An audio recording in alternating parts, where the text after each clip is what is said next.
I'm Karyne Tabot, like in the Zoom meeting, my son Ebaintong Tabot and Egbetan Tabot. Well, I got to know American Gateways after struggling for a long time, trying to get a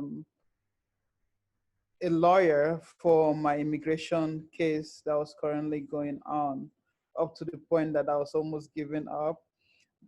To me, American Gateway is like family to me now, after going through all what I did go through. And I had a very good support.